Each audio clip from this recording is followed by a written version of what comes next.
gedenya. Kalau saldo paling gedenya di kredit, maka kita taruh di kredit. Ini tuh sebutnya waras gitu.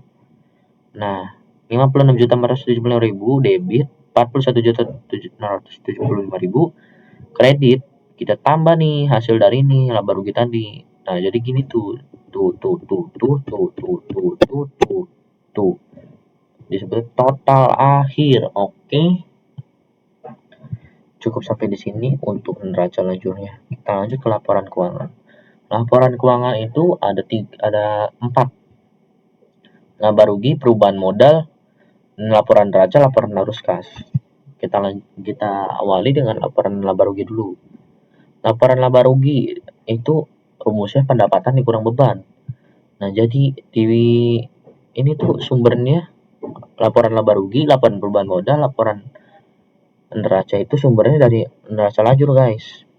Nah, kita lihat dulu sesuai dengan rumusnya pendapatan dikurang beban. Pendapatan ada akun apa aja sih di pendapatan? Kita lihat pendapatan itu 400. Nah, kita lihat nih di akun 400 nih ada apa ya sih? Oh, pendapatan honor doang. Kita lihat di NSD-nya berapa. Pendapatan honor berapa, Bang? Di NSD 21.575.000. Kita tulis itu gitu. Nah, lanjut. Pendapatan dikurang beban, berarti kita harus cari bebannya dulu. Nah, di sini kan nilai lajur itu ada beban tuh, banyak batu. Nah, kita tulisnya satu-satu. Bebannya berapa tadi hasil dari NSDS-nya.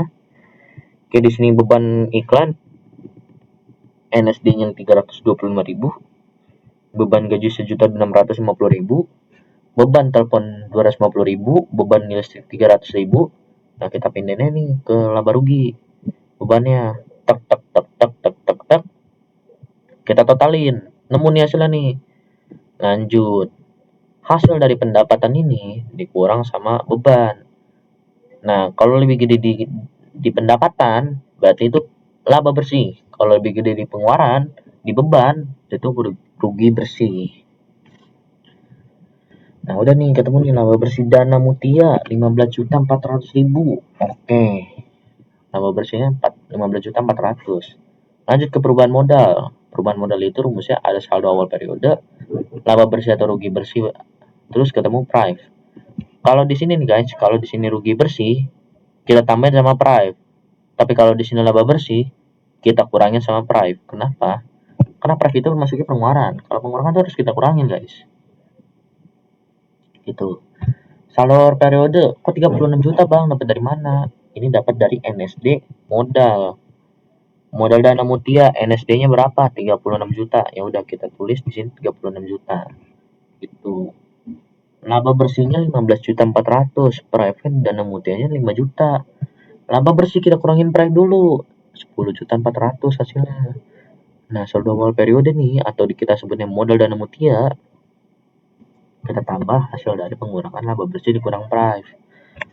Hasilnya itu jadi saldo akhir dana Mutia sebesar 46.400.000. Oke, cukup sampai di situ. Kita lanjut ke laporan neraca. Di laporan neraca ini ada 4, guys.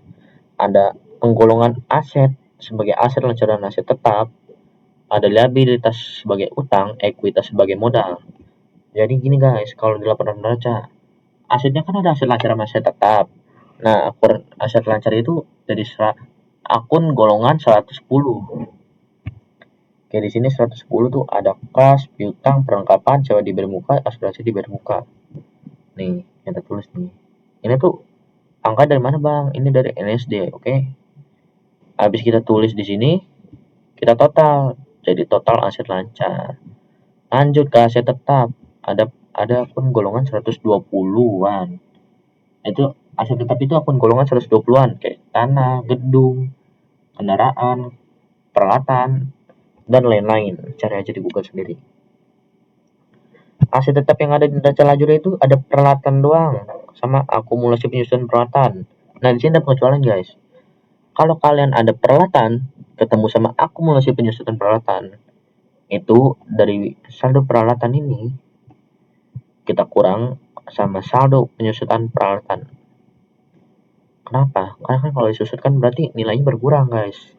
Nah, udah dari situ kita kurangin dari peralatan dikurang akumulasi penyusutan. Hasilnya segini. Total aktifanya berapa? 50.800.000. Oke, lanjut. Kita ke pasifa, ada liabilitas sebagai utang, ekuitas sebagai modal. Sama seperti tadi, utang itu kodenya 200-an. Pokoknya yang ada kode akun 200 kita masukin di sini.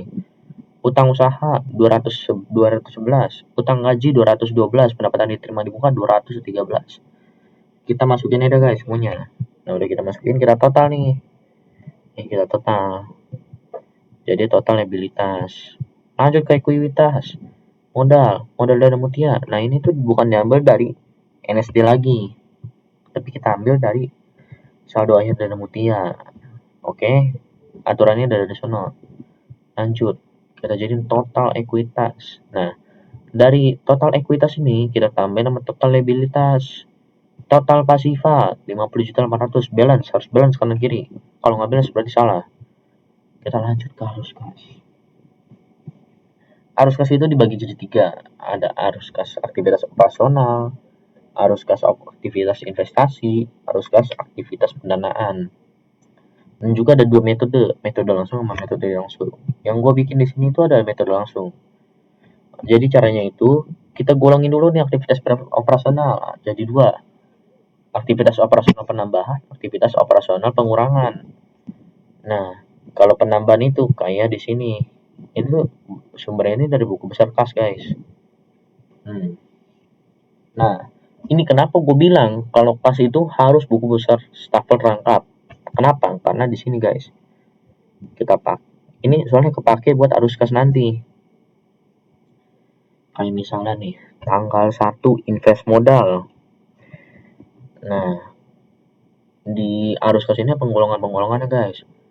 Kalau aktivitas operasional itu ada aset lancar, membayar utang, pelunasan piutang, dan lain-lain.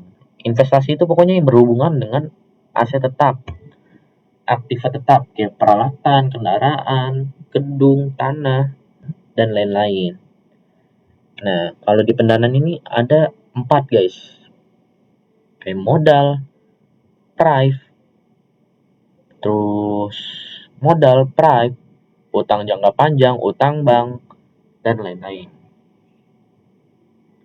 Invest modal, P+. Kenapa P+? Karena kas kita bertambah kalau kita invest. Kenapa juga disebut pendanaan? Karena modal itu termasuk ke dalam pendanaan gitu. Sewa dibayar di muka, aktivitas operasional minus. Kenapa? Karena kita mengeluarkan kas, guys, untuk membayar sewa dibayar di muka. Itu tanggal 2. Asuransi dibayar muka, operasional minus. Kita mengeluarkan kas dong untuk membayar asuransi yang dibayar di muka. Nah, bla bla bla bla, kita urutin lagi. Pendapatan diterima itu kan termasuk utang. Nah, kita tulis itu O+. Apa? Karena debit nih. Pokoknya kalau debit itu berarti kasnya nambah, masuk dalam penambahan. Kalau di kredit itu berarti di pengurangan. Yang penting itu kita apal penggolongannya. Mod aset lancar itu di aset lancar utang, pendapatan, pelunasan piutang, bayar beban, itu di operasional. Kalau di investasi itu aset tetap, tanah, gedung, kendaraan, dan lain-lain. Akumulasi penyusunan peralatan itu di mana itu ya? Itu di ini, guys, investasi. Tapi kita nggak masukin karena itu masuknya AJP. Lanjut. Oke, lanjut. Kita udah golongin semua, kita masukin nih. Tuh, aktivitas operasional penambahan pendapatan diterima di muka 4.050.000. Kenapa? Ini dapat dari mana nih?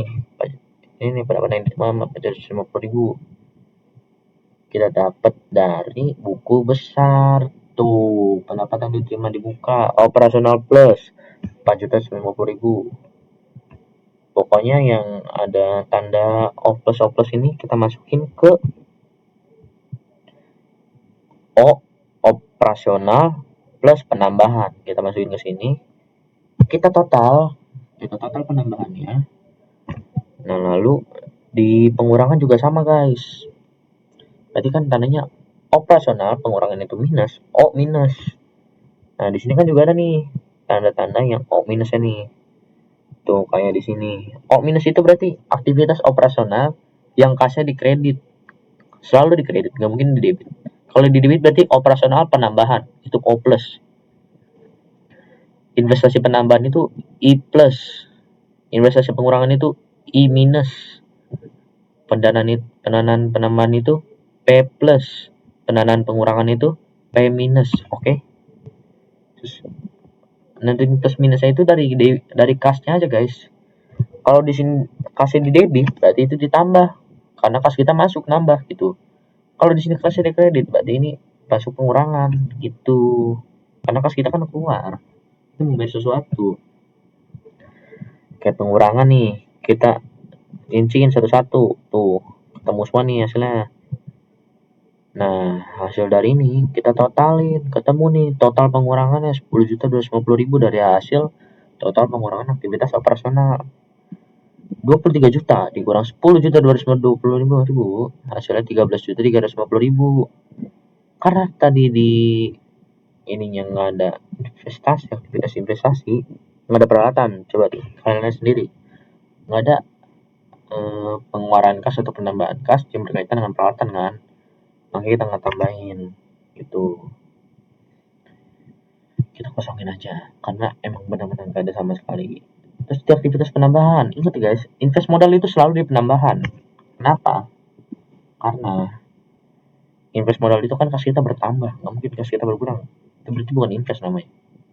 Taruh invest modal di penambahan, hasil dari total penambahan itu 12.950.000. Dari total aktivitas operasional ini kita tambah sama total penambahan pendanaan. Lanjut ketemu nih 26.300. Nah, ternyata di aktivitas pendanaan itu ada pengurangannya juga, ada pengambilan pribadi, drive tadi itu. Nah, drive itu 5 juta. Kenapa kita taruh di pengurangan? Karena kasnya itu berletaknya di kredit gitu. 26.300 dikurang 5 juta, hasilnya 21.300. Kita masukin sebagai total kas bersih. Tuh, total kas bersihnya 21.300. Kas awal periode ini kok dapat bang 21.300? Dari mana bang? Dari hasil buku besarnya ini, saldo terakhirnya ini 21.300 nih. Ini disebutnya saldo awal periode. Nah, hasil dari kas awal periode ditambah total kas bersih, kita tambah jadi total kas akhir periode. Sampai sini dulu ya guys. Jangan lupa di like, comment, and subscribe. Dadah.